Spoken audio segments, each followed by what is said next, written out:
नमस्कार सभी को। एग्जाम हेल्प के इस ऑनलाइन प्लेटफॉर्म पे आप सभी का हार्दिक स्वागत है। साइंस सेकंड ग्रेड के लिए और लैब असिस्टेंट के लिए जो अपनी एक एमसीक्यू क्लासेस का जो एपिसोड चल रहा है, उस एपिसोड में आज अपना एपिसोड जो है वो पीरियोडिक टेबल पे रहेगा। पीरियोडिक टेबल का एक एपिसोड हो चुका है, आज अपना ये दूसरा एपिसोड है।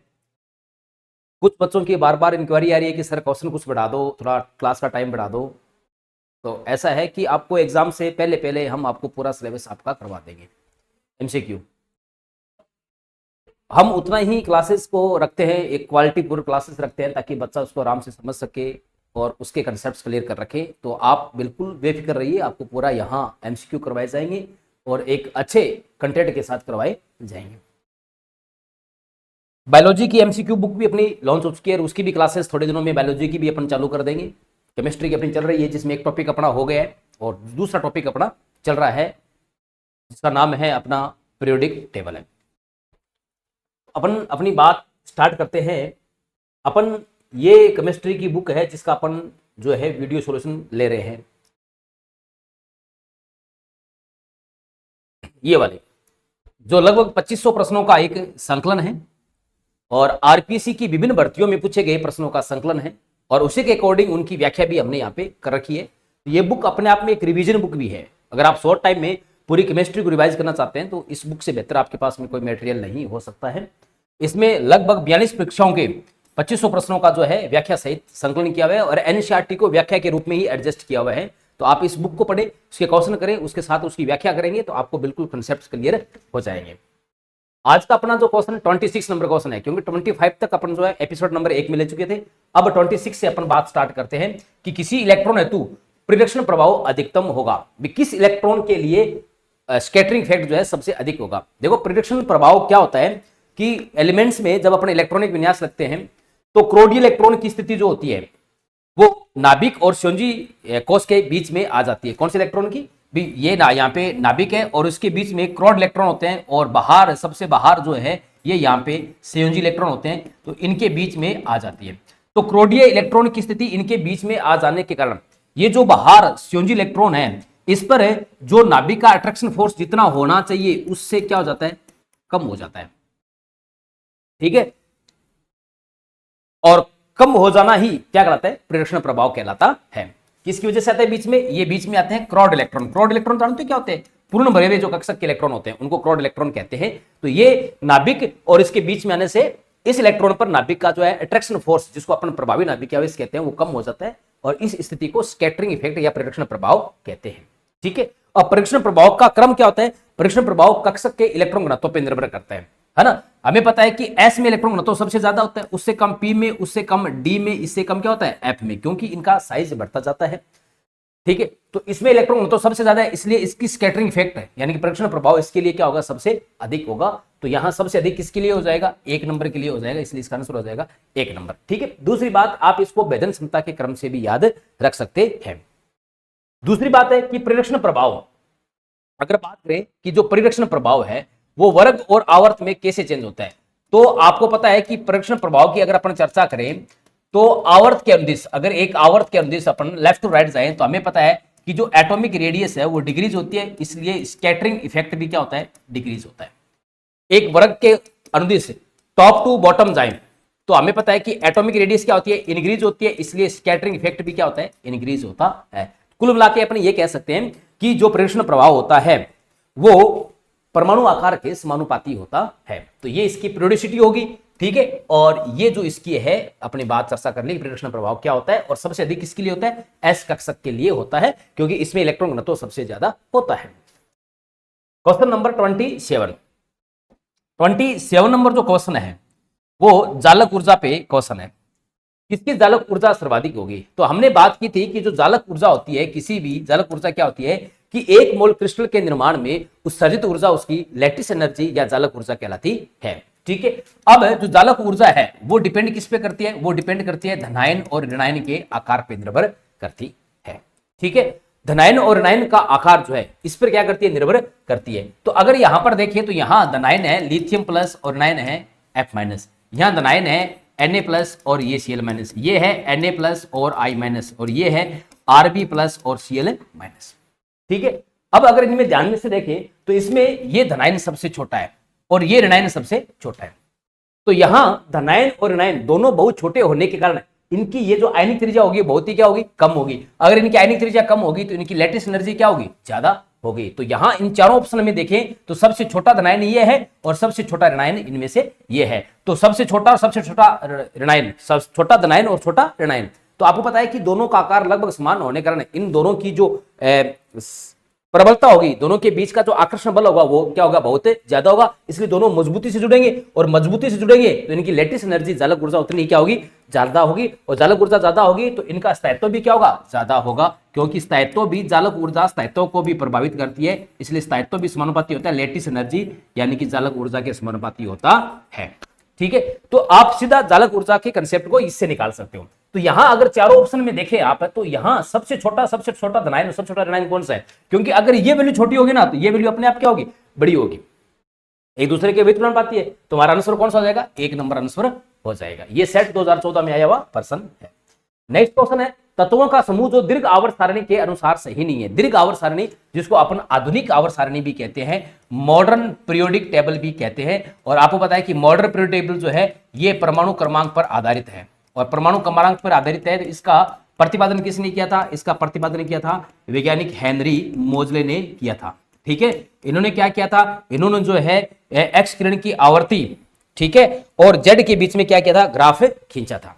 ठीक है, और आधुनिक आवर्त सारणी के लिए उन्होंने जो है आधुनिक आवर्त का नियम दिया था और उसमें इन्होंने ये कहा था कि तत्वों के रासायनिक और भौतिक गुणधर्म जो होते हैं वो उनके परमाणु क्रमांक के आवर्ती फलन होते हैं। ठीक है, ये इसकी बातें हैं। तो इसका ये कह रहा है कि कौन सा आधुनिक आवर्त सारणी के अनुसार सही नहीं है। तो बोरोन है, कार्बन है, नाइट्रोजन है, ऑक्सीजन है, तो ये आवर्त सारणी के सेकंड पीरियड के एलिमेंट्स है। बिल्कुल ये एक क्रम के अनुसार है। इसका एटॉमिक नंबर 5 है, इसका 6 है, इसका 7 और इसका क्या है, 8 है। तो ये तो बिल्कुल क्या है, सही है। ठीक है, एल्यूमिनियम, सिलिकॉन, फास्फोर, सल्फर ये भी बिल्कुल क्या है, सही है, थर्ड आवर्त के एलिमेंट्स हो गए। ठीक है, क्रोमियम, मैग्नीज, आयरन, कोबाल्ट। ठीक है, ये देखो ये जो 3D श्रेणी है ना, डी ब्लॉक की जो 3D श्रेणी है उसका ये बिल्कुल सही क्रम है, क्योंकि डी ब्लॉक की जो 3D श्रेणी होती है वो ये होती है scandium, titanium, vanadium, chromium, manganese, iron, cobalt, निकल, कॉपर और जिंक। तो इसमें देखो chromium, manganese, iron, cobalt, chromium, manganese, iron, cobalt ये बिल्कुल एक क्रम के अनुसार है। लेकिन ये क्रोमियम, टाइटेनियम, वेनेडियम, मैग्नीज ये क्या होगी, गलत होगी, है ना। टाइटेनियम पहले आएगा, टाइटेनियम के बाद में वेनेडियम आएगा, वेनेडियम के बाद क्रोमियम आएगा, क्रोमियम के बाद में क्या आएगा, मैग्नीज आएगा। इसका ये क्रम होना चाहिए, इसलिए हमारा आंसर कौन सा हो जाएगा, 4 नंबर हमारा आंसर यहाँ पे हो जाएगा। तो ऐसे सिंपल क्वेश्चन जो है केमिस्ट 2014 में पूछे गए, ये आरपीएससी ने पूछ रखे हैं और आवर्त सारणी में ऐसा क्वेश्चन बनना कोई बड़ी बात नहीं है। क्वेश्चन नंबर 29, सर्वाधिक विद्युत ऋणी का इलेक्ट्रॉनिक विन्यास है ना। तो विद्युत ऋणी यानी कि अपनी आवर्त सारणी जब अपन पढ़ते हैं तो अपनी प्रॉपर्टी पढ़ते हैं, विद्युत ऋणात्मकता पढ़ते हैं, इलेक्ट्रोनेगेटिविटी पढ़ते हैं। इलेक्ट्रोनेगेटिविटी जिसको अपन जो है EN से लिखते हैं, और अपन ये पढ़ते हैं इलेक्ट्रोनेगेटिविटी क्या होती है कि अगर दो परमाणु A और B किसी सहसंयोजी बंध से बंधित है तो इस सहसंयोजी बंध के इलेक्ट्रॉनों को अपनी तरफ आकर्षित करने की क्षमता को विद्युत ऋणता से परिभाषित करते हैं। इसका कोई मात्रक नहीं होता और इसके जो मान है वो पोलिंग पैमाने पर निर्धारित किए गए। और आपको पता है कि आवर्त सारणी में सर्वाधिक जो विद्युत ऋणता होती है वो फ्लोरीन की होती है, और फ्लोरीन की विद्युत ऋणता जो है सबसे ज्यादा होती है, और वो कितनी होती है, वो होती है पोलिंग पैमाने के अनुसार 4 होती है। ठीक है, सबसे अधिक फ्लोरीन की, फ्लोरीन के बाद में ऑक्सीजन की, ऑक्सीजन के बाद में किसकी होती है, नाइट्रोजन की होती है। ये विद्युत ऋणता का क्या क्रम होता है। ठीक है, अब ये कह रहा है कि आवर्त सारणी में सर्वाधिक विद्युत ऋणी कौन है, सब फ्लोरीन है। फ्लोरीन का एटॉमिक नंबर कितना आता है, 9 होता है। इसे इलेक्ट्रॉनिक कॉन्फिगरेशन क्या होगा, 1s2 2s2 2p5। तो 1s2 2s2 2p5 यानी कि आंसर नंबर हमारा क्या हो जाएगा साहब, 3 नंबर हो जाएगा। ठीक है, विद्युत ऋणात्मकता ये एक मात्रकहीन गुण है, मात्रकहीन क्या है, गुण है। ठीक है, दूसरी बात है अगर आवर्त में ऊपर से नीचे जाते हैं तो आवर्त वर्ग में ऊपर से नीचे जाते हैं तो विद्युत ऋणता के मान में क्या आती है, कमी आती है। और आवर्त में लेफ्ट टू राइट जाते हैं तो इलेक्ट्रोनेगेटिविटी के मान में क्या आती है, वृद्धि आती है, जिसमें कोई जो है चेंजेस नहीं होता है, कोई भी जो है विचलन नहीं होता है, बिल्कुल एग्जैक्ट यही क्रम चलता है। तो next question, question number 30, Z बराबर 120 वाला तत्व संबंधित है। अगर आवर्त सारणी में Z बराबर 120 वाला तत्व रखा जाए, इसका इलेक्ट्रॉन कॉन्फ़िगरेशन लिखा जाए तो पता चलता है कि अंतिम इलेक्ट्रॉन जो है NS2 कॉन्फ़िगरेशन इसका आता है। इसका मतलब अंतिम इलेक्ट्रॉन जो है S के अंदर जा रहा है और कितने हैं, 2 है, और 2 किससे संबंधित होते हैं, क्षारीय मृदा धातु से संबंधित होते हैं, इसलिए इसका आंसर क्या हो जाएगा, 2 नंबर इसका आंसर हो जाएगा। तो 120 वाला जो तत्व है वो क्षारीय मृदा तत्व से क्या है, संबंधित होता है। ये स्कूल लेक्चर 2015 में आया हुआ एक सिंपल सा क्वेश्चन है। तो ये भी आपको पता चल गया होगा कि 120 जो एटॉमिक नंबर है आवर्त सारणी में। तो अब अगर 120 का अगर अपन देखें, आवर्त सारणी में चर्चा करें,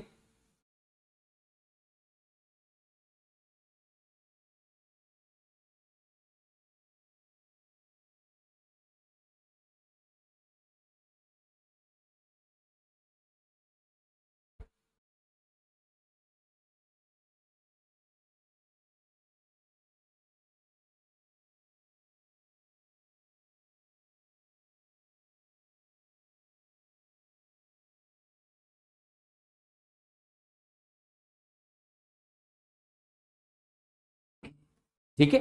अगर इसमें 120 देखें तो 120 जो है इसका अगर अपने जैसे एक तो नाम देखेंगे, इसका आईयूपीएसी नाम क्या होगा। तो आईयूपीएसी नाम मैं उम्मीद करता हूं आपको लिखना आता होगा, और एक प्रश्न आईयूपीएसी के एग्जाम में कभी कभार पूछ लेता है। तो आईयूपीएसी में 120 है जैसे, है ना। तो एक को क्या लिखते हैं अपन, एक को लिखते हैं अन से, दो को किससे लिखते हैं अपन, बाई से, जीरो किसे लिखते हैं अपन, नील से। तो इसका नाम क्या बनेगा, अन बाई नीलियम, एन बाई नीलियम, और प्रतीक क्या बन जाएगा, UBN, ये इसका प्रतीक बन जाएगा। ठीक है, तो ये इसका जो है प्रतीक है। ये आवर्त सारणी में जो है इसका जो ग्रुप होगा वो ग्रुप नंबर क्या होगा, इसका ग्रुप नंबर तो होगा आपका सेकंड, है ना। दूसरा जो है समूह का ये तत्व है, या अपन ये कह सकते हैं सेकंड ए का ये जो है तत्व है। ठीक है, इसका पीरियड, तो आवर्त सारणी में इसका जो पीरियड होगा वो कितना होगा, 8th पीरियड के अंदर ये स्थित होगा। ठीक है, तो ये जो 120 वाला है ये किससे संबंधित होता है, क्षारीय मृदा धातु अर्थ एल्कलाइन मेटल से संबंधित होता है। Next question number 31 sorry, halogen के किस भौतिक गुण में लगातार व नियमित वृद्धि या ह्रास नहीं होता, है ना। तो अगर बात करें हेलोजन जो है 17वें वर्ग के तत्व होते हैं।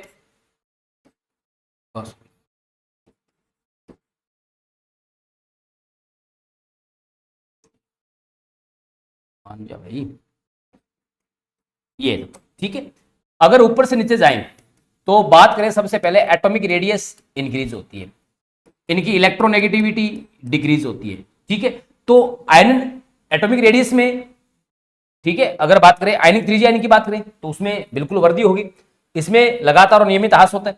इलेक्ट्रोनेगेटिविटी में लगातार नियमित ह्रास होता है। आयन एंथैल्पी में इसमें भी लगातार, है ना, क्योंकि ऊपर से नीचे आने पर एटॉमिक रेडियस बढ़ रही है तो इनकी जो आयन एंथैल्पी उसके बाद में क्या आएगा, कम आए, जो है कमी आएगी आयनोसिस एंथैल्पी में। लेकिन इलेक्ट्रॉन लब्धि जो एंथैल्पी है ना, इसका क्रम ये होता है कि सबसे ज्यादा फ्लोरीन की होती है, फिर क्लोरीन की, सॉरी सबसे ज्यादा क्लोरीन की, फिर फ्लोरीन की, फिर ब्रोमीन की, और सबसे कम किसकी होती है, आयोडीन की होती है। यहाँ इसमें थोड़ा सा फ्लोरीन और क्लोरीन में क्या होता है, विचलन देखा जाता है। इसका कारण क्या है, इसका कारण आपको बता दिया कि फ्लोरीन का छोटा आकार होने की वजह से इस पे उच्च आवेश घनत्व पाया जाता है। उच्च आवेश घनत्व, इलेक्ट्रॉन घनत्व होने के कारण आने वाला इलेक्ट्रॉन जो है वो आसानी से जुड़ नहीं पाता, इसलिए इसकी इलेक्ट्रॉन गेन एंथैल्पी क्लोरीन से कम ऋणात्मक होती है और क्लोरीन की अधिक ऋणात्मक होती है। ठीक है ना, क्योंकि क्लोरीन का एक तो साइज बड़ा होता है इसलिए इस पे आवेश घनत्व घट जाता है। दूसरी बात है कि इसके अंदर रिक्त डी कक्षक पाए जाते हैं, इसलिए इसकी इलेक्ट्रॉन ग्रहण करने की प्रवृत्ति भी बढ़ जाती है। तो जो इलेक्ट्रॉन गेन एंथैल्पी है, इलेक्ट्रॉन लब्ध एंथैल्पी है, उसका जो क्रम है वो आपको लगातार और नियमित वृद्धि या ह्रास नहीं दर्शाता है। जिसका आंसर हो जाएगा कितने नंबर, 2 नंबर इसका आंसर हो जाएगा। किस तत्व की इलेक्ट्रॉन बंधुता उच्चतम है, इलेक्ट्रॉन बंधुता, इलेक्ट्रॉन एफिनिटी बोल दो या इलेक्ट्रॉन गेन एंथैल्पी वगैरह दो, यानी कि इलेक्ट्रॉन ग्रहण करने की प्रवृत्ति, है ना, जिसको अपन इलेक्ट्रॉन गेन एंथैल्पी कहते हैं। इलेक्ट्रॉन गेन एंथैल्पी क्या होती है कि किसी भी उदासीन विलगित उदासीन गैसीय परमाणु के द्वारा अपने बाह्यतम कोश में एक इलेक्ट्रॉन ग्रहण करने पर जो ऊर्जा मुक्त होती है वो उसकी इलेक्ट्रॉन ग्रहण एंथैल्पी कहलाती है। ठीक है, तो कुल मिला के इलेक्ट्रॉन गेन एंथैल्पी का जो पहला प्रोसेस होता है EG1 होता है, वो हमेशा क्या ऊर्जा मुक्त होती है, इसलिए क्या होता है, नेगेटिव होता है। लेकिन अगर कोई ऋणायन बन गया, अब अगर इसके अंदर आपको एक इलेक्ट्रॉन और जोड़ना है, इसको मानो F-2 बनाना है, ठीक है, तो अब आपको क्या करनी पड़ेगी, ऊर्जा बाहर से देनी पड़ेगी। इस प्रोसेस में जो डेल्टा H होगा वो क्या होगा, पॉजिटिव होगा। तो इलेक्ट्रॉन गेन एंथैल्पी जो है उसका दूसरा क्रम हमेशा क्या होता है, पॉजिटिव होता है।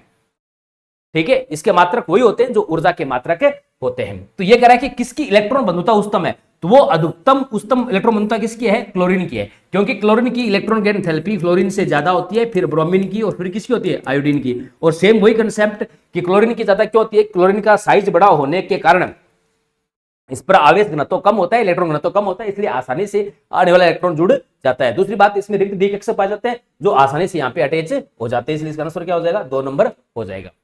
एक्रिय युग्म प्रभाव अधिकतम किसमें होगा, है ना। तो देखो एक्रिय युग्म प्रभाव क्या होता है ना, वर्ग संख्या 13 से लेके जो 15 तक के तत्व है, इनमें अगर ऊपर से नीचे जाते हैं तो इनकी जो वर्ग ऑक्सीडेशन स्टेट है उसका स्थायित्व तो घटता है। एक मिनट,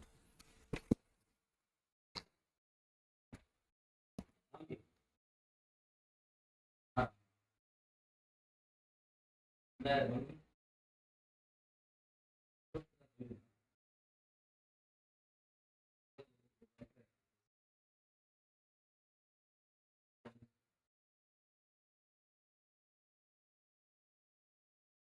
हाँ,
तो इन वर्गों में क्या होता है, ऊपर से नीचे जाते हैं तो वर्ग ऑक्सीजन अवस्था घटती जाती है, उसका स्थायित्व घटता जाता है, और इनकी जो निम्नतम ऑक्सीजन अवस्था है, निम्नतम ऑक्सीजन स्टेट है, उसका स्थायित्व क्या करता है, बढ़ता जाता है। ऐसा क्यों होता है, क्योंकि वर्ग से ऊपर में नीचे से जाते हैं, वर्ग में ऊपर से नीचे जब जाते हैं तो इनमें इनके बीच में डी और एफ उपकोष आ जाते हैं।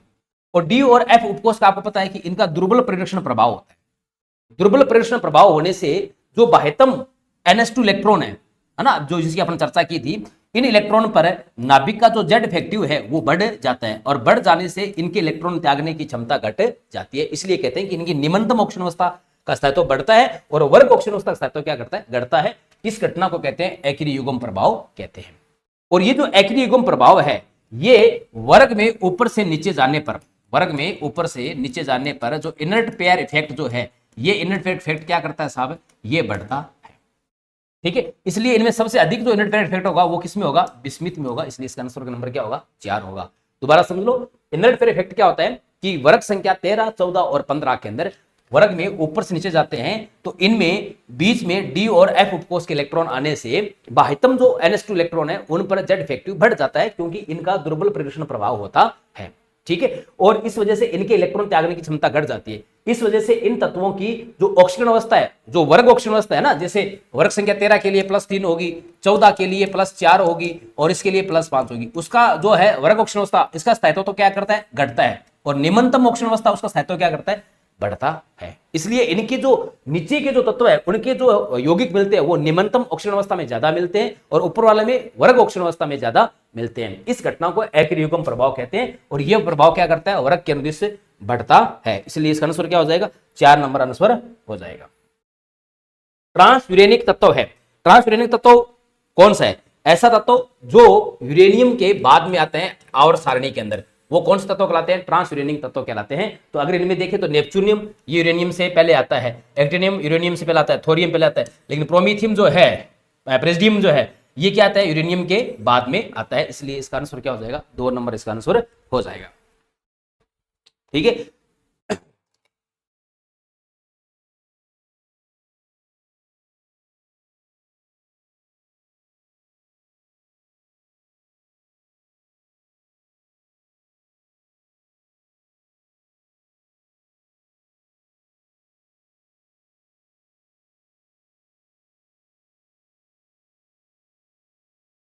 ठीक है, तो जो Pr यानी कि प्रेजोडाइमियम जो है, ये इसका एटॉमिक नंबर क्या होता है, यूरेनियम से ज्यादा होता है, इसलिए ये ट्रांस यूरेनिक तत्व होता है। नेक्स्ट क्वेश्चन चले अपन, किस आयन का इलेक्ट्रॉनिक विन्यास आर्गन के समान है? आर्गन है ना, जिसका इलेक्ट्रॉन विन्यास क्या होता है, इसका इलेक्ट्रॉन विन्यास होता है आर्गन, जिसका एटॉमिक नंबर कितना होता है आर्गन का? 18, 1s2, 2s2, 2p6, 3s2, 3p6, ये होता है। तो इनमें किसका होगा, टाइटेनियम प्लस का, टाइटेनियम 22 है ना, तो ये क्या होगा, ये आर्गन तक तो सेम होगा। उसके बाद में 3d1 और 4s2 होगा। क्या क्यों हैंग हो रहा है भाई, मतलब यहां इसमें 3d2 4s2 होगा, ठीक है, 20 और 2 22, इसमें से एक चला गया तो पीछे क्या बचेगा, 4s1 बचेगा। तो ये नहीं हो सकता आर्गन के समान, ये भी नहीं होगा, ठीक है, +3 भी नहीं होगा, क्योंकि 4 इलेक्ट्रॉन उसमें बाहर निकल जाना चाहिए, तो टाइटेनियम +4 होगा। तो टाइटेनियम +4 का क्या होगा, टाइटेनियम +4 का होगा, आर्गन तक तो सेम रहेगा, उसके बाद में जो 3d है उसमें 0 हो जाएंगे और 4s में भी क्या हो जाएंगे, 0 हो जाएंगे। तो इसका टाइटेनियम +4 का जो विन्यास है वो आर्गन के क्या होगा, समान होगा। ये तो सिंपल से क्वेश्चन है। प्रथम आयनन ऊर्जा का सही क्रम क्या है? ये एक ऐसा प्रश्न है, बहुत इंपॉर्टेंट ये क्वेश्चन है, ठीक है ना। जो द्वितीय आवर्त है, सेकंड पीरियड के जो एलिमेंट है, उन एलिमेंट का एक बहुत ही इंपॉर्टेंट ये क्वेश्चन है, ठीक है। सेकंड पीरियड के एलिमेंट में कौन कौन है, लिथियम है, बेरिलियम है, बोरोन है, कार्बन है, नाइट्रोजन है, ऑक्सीजन है, फ्लोरीन है और नियोन है। तो हम इसमें सामान्यता पढ़ते हैं तो हम ये पढ़ते हैं कि लेफ्ट टू राइट जाने पर हम क्या पढ़ते हैं कि जेड इफेक्टिव बढ़ता है। जेड इफेक्टिव बढ़ने से जो एटॉमिक रेडियस है ये घटती है, इस वजह से इनकी प्रथम आयन एंथैल्पी जो है वो क्या करती है, इंक्रीज होती है। लेकिन इसमें दो जगह जो है थोड़ा सा डाइवर्जन देखा जाता है, विचलन देखा जाता है, एक तो यहां और एक कहां देखा जाता है, यहां, ठीक है। जब अगर देखते हैं तो बात करते हैं बेरिलियम। बेरिलियम में क्या होता है, पूर्ण पूरित विन्यास पाया जाता है, और पूर्ण पूरित विन्यास पाए जाने की वजह से बेरिलियम का प्रथम आयनन एंथैल्पी बोरोन से क्या होता है, ज्यादा होता है। इसी टाइप से अगर नाइट्रोजन ऑक्सीजन में देखें तो नाइट्रोजन के अंदर जो है अर्धपूरित विन्यास पाया जाता है, और अर्धपूरित विन्यास पाए जाने के कारण नाइट्रोजन की प्रथम आयनन एंथैल्पी ऑक्सीजन से क्या होती है, ज्यादा होती है, और फिर किसकी, फ्लोरीन की, और फिर किसकी, नियोन की होती है। तो ये दो जगह इसमें विचलन देखा जाता है, एक तो इस जगह विचलन देखा जाता है और एक इस जगह विचलन देखा जाता है ना। यहां इस विचलन का कारण क्या है कि बेरिलियम में पूर्णपूरित कक्षों का स्थायित्व बोरोन के आंशिक भरे कक्षों से क्या होता है, ज्यादा होता है, इसलिए बेरिलियम की प्रथम आयनन एंथैल्पी जो है बोरोन से ज्यादा होती है। नाइट्रोजन का अर्धपूरित विन्यास होने के कारण नाइट्रोजन की प्रथम आयनन एंथैल्पी ऑक्सीजन से क्या होती है, ज्यादा होती है। तो अब सही क्रम कौन सा हो जाएगा, सही क्रम ये कह रहा है ऑक्सीजन की नाइट्रोजन से ज्यादा है, तो ये गलत हो गया। ये कह रहा है नाइट्रोजन की ऑक्सीजन ज्यादा है, फ्लोरीन की कम होगी, तो ये भी गलत हो गया। ऑक्सीजन और ये भी गलत हो गया, फ्लोरीन की सबसे ज्यादा, फिर नाइट्रोजन की, फिर ऑक्सीजन की, फिर कार्बन की, तो आंसर कौन सा हो जाएगा, 4 नंबर इसका आंसर हो जाएगा। तो ये आंसर हो जाएगा इसका कितना नंबर साहब, 4 नंबर इसका आंसर हो जाएगा। तो ये बहुत ही इंपॉर्टेंट क्वेश्चन है, ये देखो आप कितनी भर्तियों में पूछा गया है, और हर भर्ती के अंदर इस क्वेश्चन को बार बार पूछा जा रहा है। 18 से लेके 21 तक, 13 से चला था, ये 16 में आया, 18 में आया, फिर वापस 18 में आया, फिर 21 के अंदर भी आया। तो क्वेश्चन नंबर 36 के बाद में 37 नंबर क्वेश्चन, किसकी जलीय विलीन में अधिकतम साइज होगी? तो जलीय विलीन में आपको पता है कि जो क्षार धातु होती है उनका जलयोजन होता है, यानी कि जो एटम है उस एटम के चारों ओर जो है जल के अणु जुड़ जाते हैं। तो जिसका जल योजन जितना ज्यादा होगा उसका साइज उतना बड़ा होगा, ठीक है। तो आपको पता है कि जलयोजन जो है, छोटे धनायन का जलयोजन क्या होता है, सर्वाधिक होता है। तो इसका जलयोजन क्या होगा, लिथियम आयन का सर्वाधिक होगा, और लिथियम का अगर सर्वाधिक जलयोजन होगा तो सर्वाधिक जलयोजन होने के बाद में जो जल योजित आयन है, जल योजित आयन है ना, बात जलीय विलीन में कर रहा है, तो इस जल योजित आयन का जो साइज है वो साइज क्या होगा, सबसे ज्यादा होगा, मैक्सिमम होगा, ठीक है। जैसे जैसे धनायन का साइज बढ़ता जाएगा वैसे वैसे जलयोजन की मात्रा घटती जाती है। तो इसमें जो सबसे बड़ा साइज किसका होगा, 4 नंबर, यानी कि लिथियम आयन का साइज सबसे बड़ा होगा, ठीक है। अब यहां एक क्वेश्चन पूछ सकता है, अगर जलीय विलीन में इनके जलयोजित आयन की गतिशीलता का क्रम पूछ ले, है ना, जलीय विलयन में गतिशीलता का क्रम पूछ ले, ठीक है, तो फिर इसका क्रम क्या होगा, गतिशीलता का क्रम। ये एस ब्लॉक से जो संबंधित क्वेश्चन है और एनसीईआरटी में दे भी रखा है गतिशीलता का क्रम। तो गतिशीलता क्रम क्या होगा, जितना बड़ा आयन होगा उसकी गतिशीलता उतनी कम होगी। तो जलीय विलयन में सबसे अधिक गतिशीलता जो है रुबिडियम आयन की होगी, क्योंकि इसका जलयोजन सबसे कम होगा, ठीक है। फिर उससे कम, ठीक है, sodium ion, sorry potassium ion, फिर उससे कम ये पोटेशियम आयन, फिर उससे कम सोडियम आयन, और सबसे कम कौन होगा, लिथियम आयन होगा, है ना। तो लिथियम आयन की गतिशीलता सबसे कम होने के कारण क्या है, इसका उच्च जलयोजित हो जाना, यानी कि इसके साइज का परमाणु जलयोजित आयन का आकार अधिक बढ़ जाना है। नेक्स्ट क्वेश्चन, परमाणु क्रमांक 105 वाले तत्वों का प्रतीक क्या होगा ना। तो 105 वाले क्या लिखेंगे, एक को अपन क्या लिखते हैं साहब, अन लिखते हैं, 0 को क्या लिखते हैं, नील लिखते हैं, 5 को क्या लिखते हैं अपन, पैंट लिखते हैं, ठीक है। तो इसका नाम क्या हो जाएगा, अन नील पेंटियम, अन नील पेंटियम, प्रतीक क्या बनेगा, पेंटियम, है ना। बड़ा यू ले लिया, फिर एन ले लिया, फिर पी ले लिया, तो यू एन पी, यानी कि आंसर नंबर इसका क्या हो जाएगा, 4 नंबर हो जाएगा। ये प्रश्न भी आईपीएससी का एग्जाम में पूछने के पूरे क्या होते हैं, चांसेस होते हैं। 38 के बाद में 39 नंबर क्वेश्चन, अर्धपूरित और पूर्णपूरित इलेक्ट्रॉन संरचनाएं स्थायी होती है, इसका कारण क्या है। अभी अपने चर्चा की थी कि इनका कारण है विनिमय ऊर्जा का उच्च होना, चालक ऊर्जा का उच्च होना, या इलेक्ट्रॉन विनिमय ऊर्जा का उच्च होना, या इलेक्ट्रॉन ऊर्जा का, है ना। तो इनका मतलब एक ही है कि इनमें जो विनिमय ऊर्जा होती है उसका क्या होना, उच्च होना, इसलिए इसको अपने क्या कहेंगे, जो अधिक विनिमय ऊर्जा होने के कारण इसकी संरचना क्या होती है, ज्यादा स्थायी होती है। यहां देख रहा है कि इलेक्ट्रॉन विनिमय ऊर्जा, है ना, इलेक्ट्रॉन विनिमय ऊर्जा यहाँ पे आंसर नहीं दे सकती। इलेक्ट्रॉन विनिमय ऊर्जा का मतलब तो यहाँ पे स्पिन से नंबर संबंधित है। वैसे जब इसमें देखा जाए स्कूल लेक्चर 2022 में, तो इसका आंसर भी क्या मान रखा है, 1 नंबर मान रखा है कि विनिमय ऊर्जा जो है अधिक होने से, कक्षकों के बीच इलेक्ट्रॉनों का जो है पेयरिंग एनर्जी अधिक होने से इसका जो है स्थायित्व क्या होता है, ज्यादा होता है। तो इस क्वेश्चन को थोड़ा ध्यान रखना, ये कंफ्यूज कर सकता है। कौन सा तत्व चालकोजन है ना। तो चालकोजन कौन सा होता है, जो ग्रुप नंबर 16 है उसके जो एलिमेंट होते हैं, 16 के एलिमेंट जो होते हैं, ठीक है ना, जैसे ऑक्सीजन परिवार अपन कहते हैं, ऑक्सीजन फैमिली कहते हैं, तो ऑक्सीजन फैमिली के जो एलिमेंट होते हैं वो क्या कहलाते हैं, चालकोजन कहलाते हैं। उसमें ये है,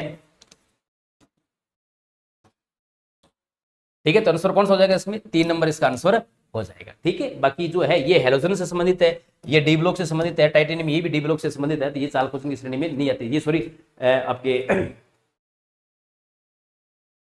उसमें कार्बन परिवार से संबंधित है ये। तो आंसर इसका क्या हो जाएगा, 3 नंबर इसका आंसर हो जाएगा। ये सेकंड ग्रेड 2022 में आया हुआ प्रश्न है। तो देखो बिल्कुल सिंपल प्रश्न पूछे जा रहे हैं।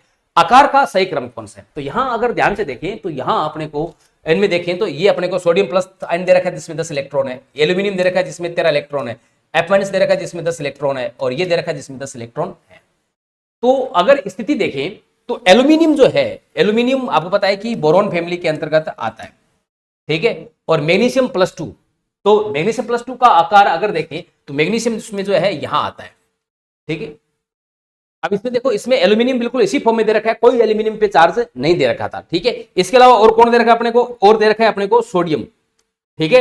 सोडियम जो है, सोडियम कहां पे आएगा, सोडियम यहां आएगा, ठीक है। और कौन दे रखा है अपने को, फ्लोरीन दे रखा है, तो फ्लोरीन कहां पे आएगा साहब, फ्लोरीन जो है बोरोन, कार्बन आ गया, नाइट्रोजन आ गया, ऑक्सीजन आ गया, ये फ्लोरीन यहाँ पे आ गया, ठीक है। हमें पता है कि इधर से इधर जाते हैं तो हमें पता है कि साइज, ठीक है, उस साइज में क्या आती है, कमी आती है ना। और ऊपर से नीचे जाने पर साइज में क्या होती है, वृद्धि होती है। तो इन तीनों में आपको पता है कि इसका साइज सबसे छोटा होगा, इसका साइज बड़ा होगा, इसका सबसे बड़ा होगा। लेकिन ये दे रखा है प्लस के रूप में, ये +2 के रूप में दे रखा है। तो अगर देखें तो हमें पता है कि सबसे अधिक जो बड़ा साइज होगा वो तो ऋणात्मक आवेश का होगा, F- का होगा। तो F- का साइज तो क्या होगा, सबसे बड़ा होगा। उसके बाद में जिस पर धनावेश है उसका साइज जो है मैग्नीशियम +2 का होगा, क्योंकि अगर इसमें देखें इन दोनों में तो इसका चार्ज वैसे छोटा है, ठीक है। सो एक मिनट, अच्छा हाँ, अपने को एल्यूमिनियम भी तो दे रखा है। तो एल्यूमिनियम अगर दे रखा है तो ध्यान से देखो, एल्यूमिनियम यहाँ है, इसका साइज फ्लोरीन से क्या होगा, बड़ा होगा। तो इनमें सबसे अगर देखें एल्यूमिनियम उदासीन है तो एल्यूमिनियम का साइज तो सबसे बड़ा हो गया, क्योंकि जिसमें 13 इलेक्ट्रॉन है, ठीक है। फ्लोरीन में 10 इलेक्ट्रॉन है, तो उसके बाद में कौन आ जाएगा, फ्लोरीन आ जाएगा। फ्लोरीन के बाद में धनावेश वाले आ जाएंगे, इसमें भी 10 है, इसमें भी 10 है, लेकिन इसमें देखो चार्ज ज्यादा है, इस पे चार्ज क्या है, कम है। तो इसके बाद में कौन आएगा, सोडियम आएगा, और उसके बाद में कौन आएगा, सबसे छोटा साइज किसका, मैग्नीशियम +2 का होगा। तो इसके अनुसार हमारा ऑप्शन कौन सा हो गया, 2 नंबर ऑप्शन हो गया। अब इस क्वेश्चन को जिस बच्चे ने थोड़ा सा भी सम इलेक्ट्रॉनिक श्रेणी के अनुसार किया है तो वो आराम से इसको सोल्व कर सकता है, ठीक है। कि जो जिस पर सबसे अधिक धनावेश होगा उसका साइज सबसे बड़ा होगा, सबसे छोटा होगा सॉरी, और जिस पे ऋणावेश होगा उसका साइज क्या होगा, बड़ा होगा। अब देखो यहां इसमें है 13 इलेक्ट्रॉन, बाकी ये पूरा सिस्टम बच गया कौन सा, 10 इलेक्ट्रॉन का। तो हमें एक बात तो पता है कि जिसके अंदर 13 इलेक्ट्रॉन होंगे उसके अंदर कोष भी ज्यादा होंगे, ठीक है। 13 इलेक्ट्रॉन होंगे तो रिपल्सन ज्यादा होगा, रिपल्सन ज्यादा होगा तो इसका मतलब 13 इलेक्ट्रॉन वाले का साइज जो है 10 इलेक्ट्रॉन वाले से क्या होगा, सीधी सी बात है, ज्यादा होगा। अब 10 इलेक्ट्रॉन में चर्चा करें तो 10 इलेक्ट्रॉन में जिस पर ऋणावेश है उसका साइज क्या होगा, ज्यादा होगा, और धनावेश है उसका साइज घटता जाएगा। जैसे धनावेश की मात्रा बढ़ती जाएगी वैसे वैसे साइज घटता जाएगा। तो इसके अकॉर्डिंग हमारा आंसर कौन सा हो गया, 2 नंबर आंसर हो गया। ये भी सेकंड ग्रेड 2016 में पूछा गया प्रश्न है।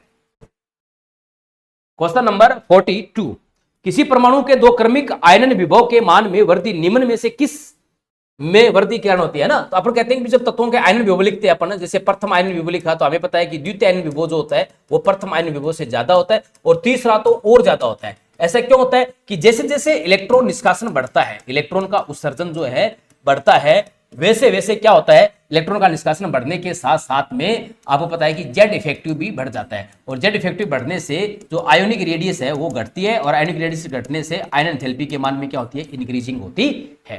तो इसमें आंसर क्या हो जाएगा कि प्रभावी नाभिकीय आवेश बढ़ने के कारण ही जो है वो क्रमिक आयन विभव के मान में क्या होती है, वृद्धि होती है। इसलिए इसका आंसर क्या हो जाएगा, एक नंबर हो जाएगा। आयनिक त्रिज्या तो कमी होती है, इलेक्ट्रॉन की संख्या में तो कमी होती है, सभी इसमें नहीं हो सकता, इसलिए इसका आंसर क्या हो जाएगा, एक नंबर इसका आंसर हो जाएगा।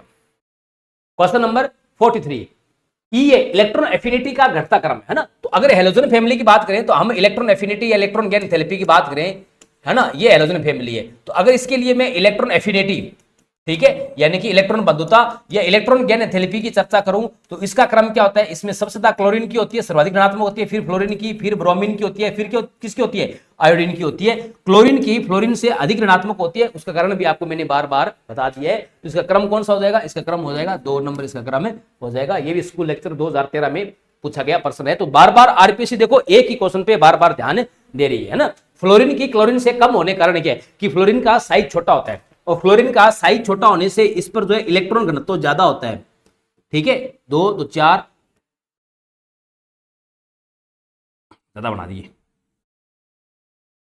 ठीक है, 1 2 3 4 5 6, ठीक है। लेकिन क्लोरीन का साइज बड़ा होने से इस पर इलेक्ट्रॉन घनत्व क्या होता है, कम होता है और कम होने से आने वाला इलेक्ट्रॉन जो है ये रिपल्सन कम फील करेगा तो आसानी से जुड़ जाएगा। इसके अलावा क्लोरीन के अंदर आपको पता है कि रिक्त डी कक्षक भी पाए जाते हैं, इसलिए उसकी इलेक्ट्रॉन ग्रहण करने की क्षमता भी बढ़ जाती है। इसलिए इसका आंसर कौन सा होगा, 2 नंबर इसका आंसर होगा।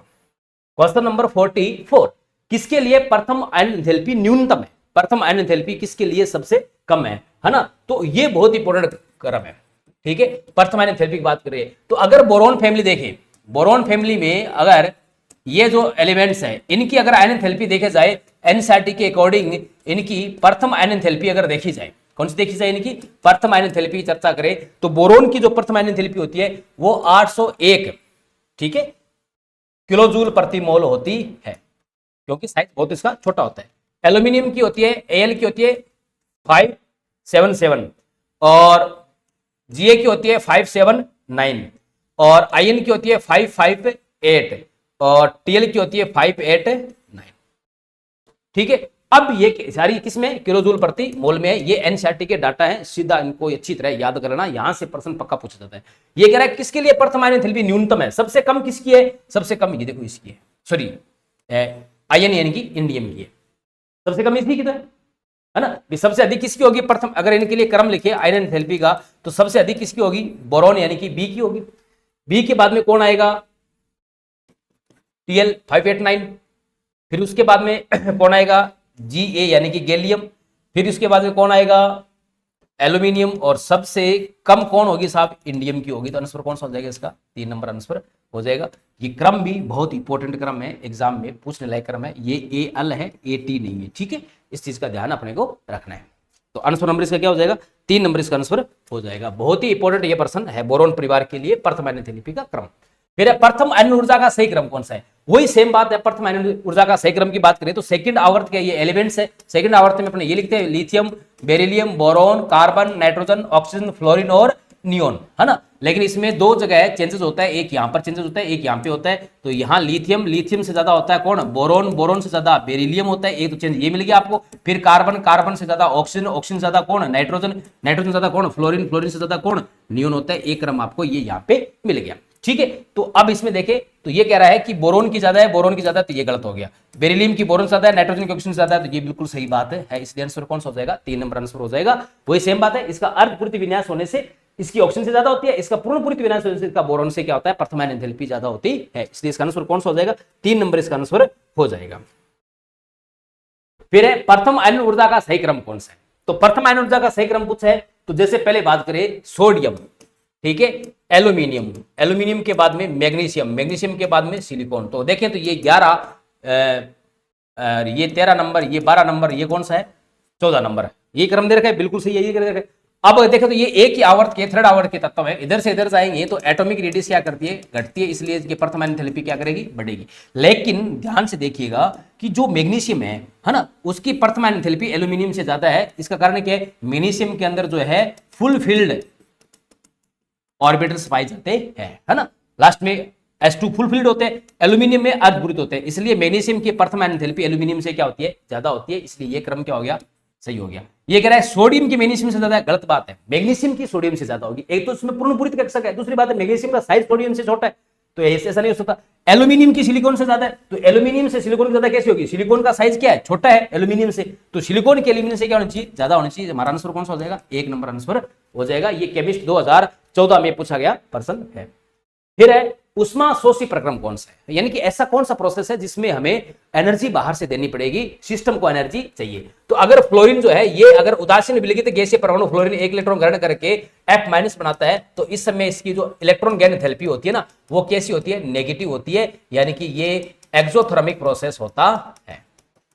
ठीक है, इसी प्रकार ये भी एक्सोथर्मिक है, ये भी एक्सोथर्मिक है, लेकिन यहां देखो, यहां पहले से ऋणावेश बना हुआ है, अब उसमें दूसरा इलेक्ट्रॉन जोड़ना है, तो इस ऋणावेश से इलेक्ट्रॉन के ऋणावेश के बीच में क्या होगा, रिपल्सन होगा, और रिपल्सन होगा तो इस इलेक्ट्रॉन को इसके अंदर जोड़ने के लिए हमें बाहर से एनर्जी देनी पड़ेगी। इसका मतलब यहां जो प्रोसेस है उसके लिए डेल्टा एच पॉजिटिव होगा, यानी कि प्रोसेस कैसा होगा, एंडोथर्मिक प्रोसेस होगा। ठीक है, इसलिए इसका आंसर कौन सा हो जाएगा साहब, 4 नंबर इसका आंसर हो जाएगा। ठीक है, इसीलिए इलेक्ट्रॉन एंथैल्पी जो है ऋणात्मक होती है, लेकिन दूसरी इलेक्ट्रॉन एंथैल्पी जो होती है वो धनात्मक होती है। बढ़ते धातु लक्षण का सही क्रम क्या है ना, तो धातु लक्षण की अगर चर्चा करें तो धातु लक्षण में हमें पता है कि पीरियड के अनुदिश अगर लेफ्ट टू राइट जाए तो लेफ्ट टू राइट जाने पर इलेक्ट्रॉन डोनेशन की जो प्रवृत्ति होती है वो घटती है, इसलिए मेटेलिक जो करेक्टर है ये क्या करते हैं, घटते हैं। अगर एक वर्ग में टॉप टू बॉटम जाए तो टॉप टू बॉटम जाने पर इलेक्ट्रॉन जो निष्कासन है उनकी जो प्रवृत्ति है वो क्या करती है, बढ़ती है, इसलिए मेटेलिक करेक्टर धातु लक्षण क्या करते हैं, बढ़ते हैं। आवर्त सारणी में अपन आवर्तिकता में यही पढ़ते हैं, पीरियोडिसिटी में यही पढ़ते हैं अपन। ठीक है, इधर क्यों इलेक्ट्रॉन ग्रहण करने, इलेक्ट्रॉन देने की प्रवृत्ति क्यों करती है, क्योंकि जेड इफेक्टिव बढ़ता है, और जेड इफेक्टिव बढ़ने के कारण इलेक्ट्रॉन डोनेट करने की प्रवृत्ति क्या करती है, घटती है। इधर से इधर जाने पर इलेक्ट्रॉन डोनेट करने की प्रवृत्ति बढ़ती है, क्योंकि जेड इफेक्टिव घटता है, परमाणु साइज बढ़ने की वजह से होता है। ठीक है, तो अगर देखें इनमें से इनकी स्थिति अगर अपन देखें तो जैसे अपने को सारे एक एलिमेंट दे रखे है ना, तो इसमें अगर इन सब की स्थिति देखें तो ध्यान से देखिएगा, ये आपको जो है बेरिलियम दे रखा है, ये यहां मिलेगा आपको, सेकंड एक एलिमेंट है। फिर कौन है, मैग्नीशियम है। ठीक है, और यहां आपको कौन मिलेगा साहब, सोडियम मिलेगा।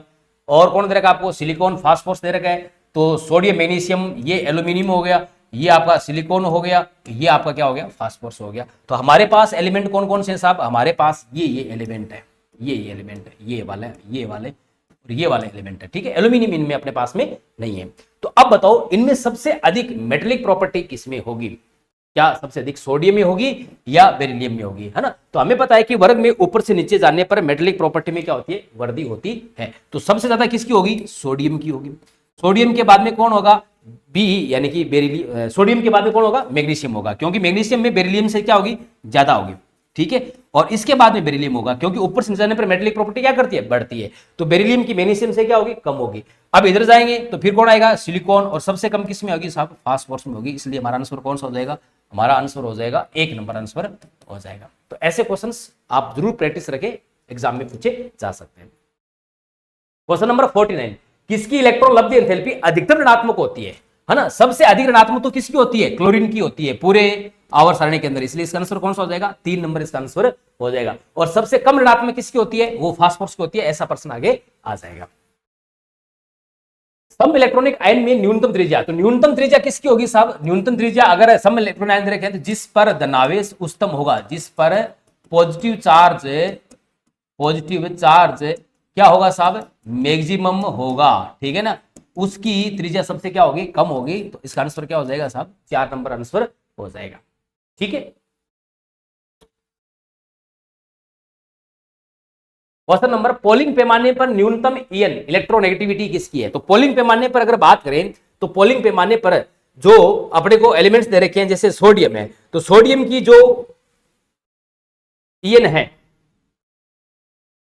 और कौन दे रखा है, मैग्नीशियम दे रखा है अपने को। मैग्नीशियम की जो इलेक्ट्रोनेगेटिविटी होती है ये होती है 1.2, और दे रखा है बी, बेरिलियम की होती है 1.5, और लिथियम दे रखा है, लिथियम की होती है 1, ठीक है। और सोडियम की जो है होती है अपने, 1 मिनट,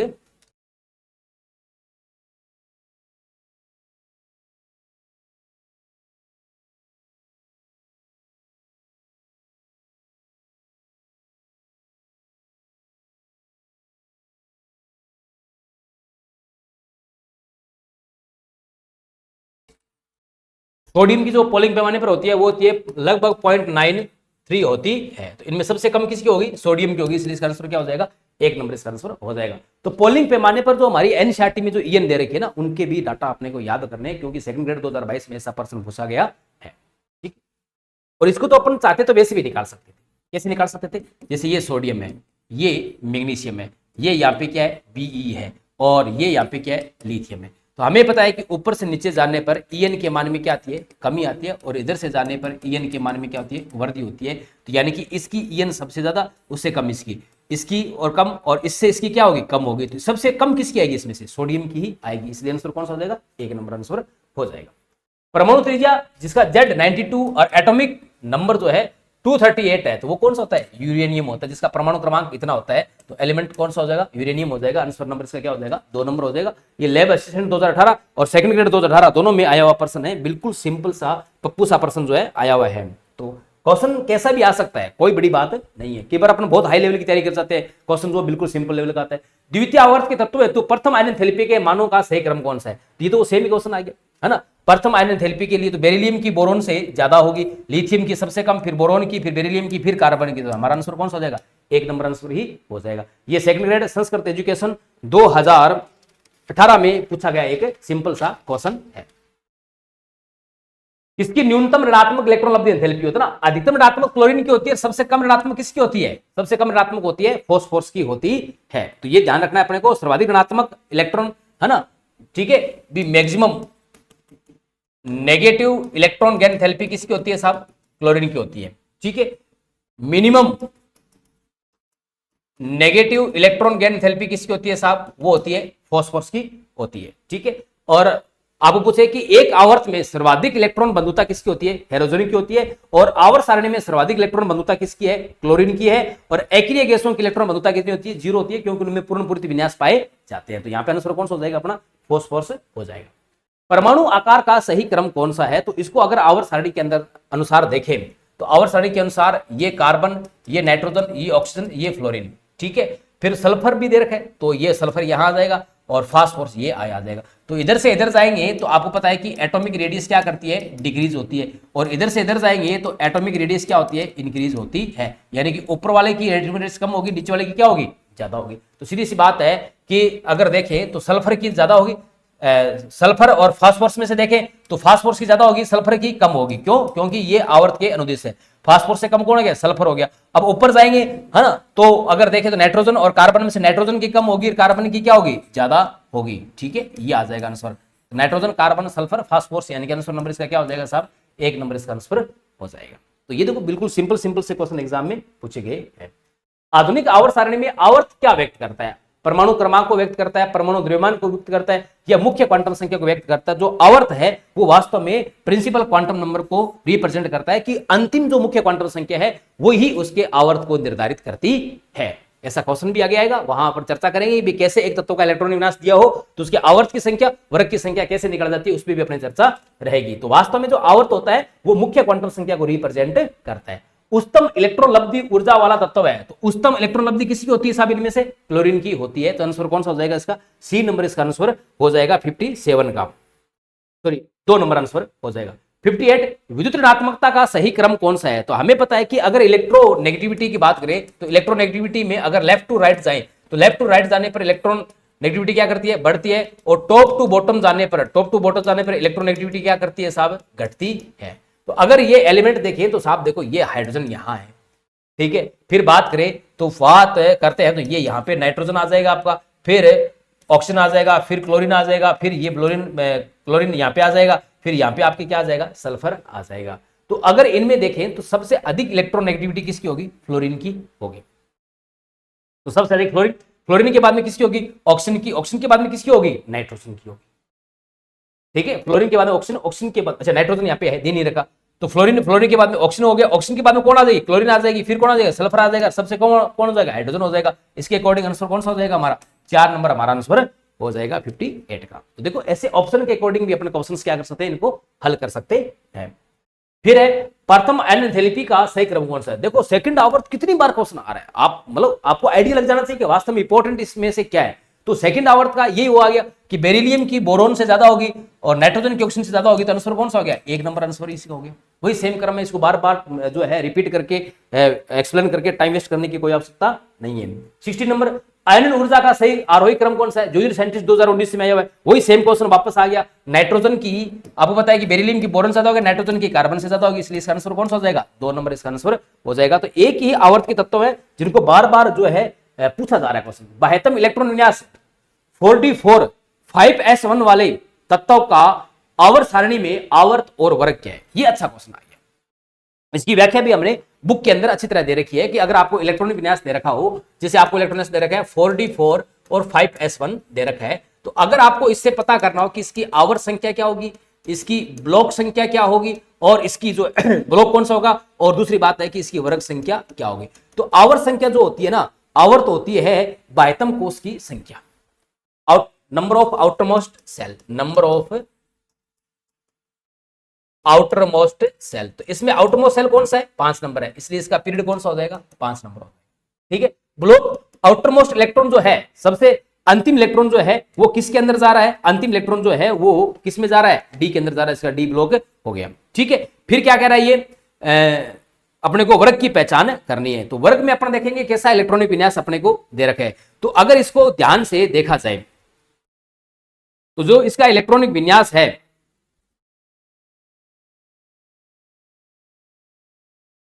वो आपको दे रखा है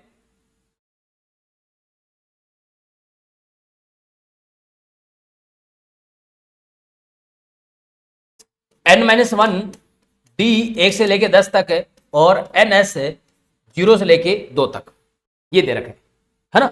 इसका मतलब अंतिम इलेक्ट्रॉन इसमें डी में जा रहा है, तो ब्लॉक तो कौन सा हो गया, इसका डी हो गया। अब देखो यहां पे है ना, तो अगर ऐसा इलेक्ट्रॉन विन्यास दे रखा हो तो उसके बाद जो ग्रुप नंबर है, वर्ग संख्या, वो क्या होती है, वर्ग संख्या जो होती है वो होता है n-1 D electron plus ns electron होते हैं। n-1 D electron, n-1 D electron कौन से हो गए, इसमें 4 हो गए, और ns इलेक्ट्रॉन कितने हो गए, 1 हो गए, तो ये भी टोटल योग कितना आ जाएगा, 5 आ जाएगा। इसका मतलब कि इसकी आवर्त संख्या भी 5 होगी और वर्ग संख्या भी क्या होगी, 5 होगी, इसलिए इसका आंसर क्या हो जाएगा, 4 नंबर आंसर हो जाएगा। तो ये इलेक्ट्रॉनिक विन्यास के अनुसार जो है एक ट्रिक बना रखी है हमने, इसमें दे रखी है कि अगर ऐसा इलेक्ट्रॉनिक विन्यास हो तो उसका वर्ग संख्या क्या होगी, आवर्त संख्या क्या होगी। ऐसा प्रश्न भी एग्जाम में पूछा जा सकता है, अपने को तैयार करना है। तो ये बुक अगर आपके पास है तो इसकी पूरी आपको व्याख्या एक जगह मिल जाएगी। क्वेश्चन नंबर 62, एक्री युग्म प्रभाव दर्शाने का सही क्रम कौन सा है। तो अगर बोरोन फैमिली के लिए बात करें, ठीक है, तो हमें पता है कि ऊपर से नीचे जाते हैं तो एक्री युग्म प्रभाव की प्रवृत्ति दिखाने की प्रदर्शन क्या करती है, बढ़ती है। तो इसका ऊपर से नीचे जाने पर आंसर कौन सा हो जाएगा, 1 नंबर हो जाएगा, है ना। अभी अपन चर्चा करके स्टार्टिंग के अंदर कि एक्री युग्म प्रभाव वर्ग के अनुसार क्या करता है, बढ़ता है। समसंरचनात्मक नहीं है, ये क्वेश्चन यहाँ पे वैसे गलत आ गया। हीरा और सिलिका कार्बाइड है, ये समसंरचनात्मक होते हैं।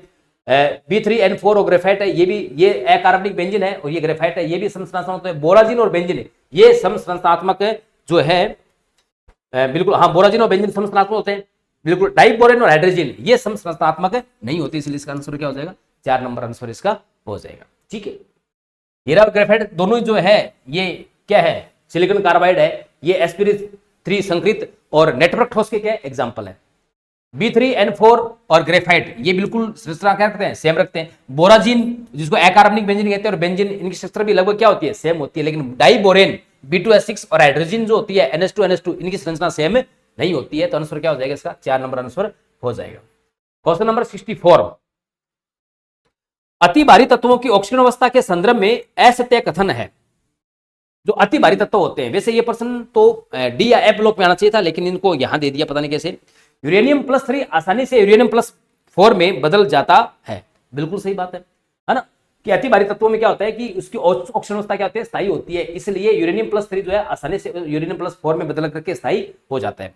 दूसरा है, समान अति भारी तत्व ठोस अवस्था में +4 ऑक्सीजन अवस्था दर्शाने वाले यौगिक बनाते हैं, बिल्कुल सही बात है, +4 वाले यौगिक बनाते हैं, ये बात भी इनकी सही है।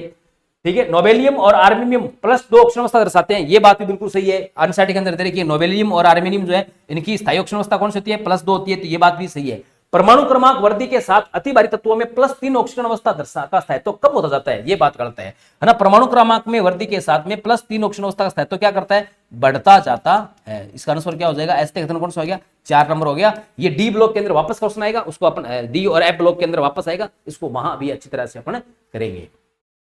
क्वेश्चन नंबर 65, ट्रांसयूरेनिक तत्व नहीं है, तो इनमें से ऐसा कौन सा तत्व है जो ट्रांसयूरेनिक नहीं है, यानी कि जो तत्व यूरेनियम के बाद आते हैं वो ट्रांसयूरेनिक तत्व कहलाते हैं, और जो यूरेनियम के बाद नहीं आते वो ट्रांसयूरेनिक तत्व नहीं है। तो इनमें से अगर देखें तो इनमें से जो प्रोटेक्टियम है ये ट्रांसयूरेनिक तत्व नहीं है, क्योंकि यूरेनियम से पहले आता है ना। तो इसलिए इसका आंसर क्या हो जाएगा, इसका आंसर हो जाएगा 3 नंबर, इसका आंसर हो जाएगा। प्लूटोनियम, नेप्टूनियम, फ्रेमियम, ये जो सारे हैं यूरेनियम के क्या आते हैं, बाद में आते हैं।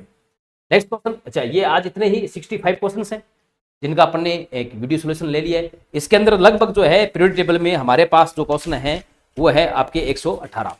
तो अब क्वेश्चन अपने 35, 10, 45 और 8, 53, 53 क्वेश्चन बच गए, उनको अपन नेक्स्ट एपिसोड में लेकर के इस चैप्टर को क्या कर लेंगे, कंप्लीट कर लेंगे। ठीक है, तो आज की क्लास को अपन यही विराम देते हैं, मिलते हैं थोड़े समय के बाद में। और आगे की जो क्लासेस है हमारी लगभग 28, 29 और 30 तारीख को 3 दिन क्लासेस ऑफ रहेगी। पारिवारिक जो है शादी समारोह होने के कारण उसमें हम शामिल रहेंगे, तो क्लासेस नहीं हो पाएगी। तो आपको नेक्स्ट जो क्लास है ये 1 मई को आपको उपलब्ध रहेगी। तब तक के लिए आप इनका रिवीजन कीजिए, उनको अच्छी तरह तैयार कीजिए, आगे के प्रश्नों को पढ़ लीजिए, प्रैक्टिस कीजिए और अपन आगे सोल्व करेंगे।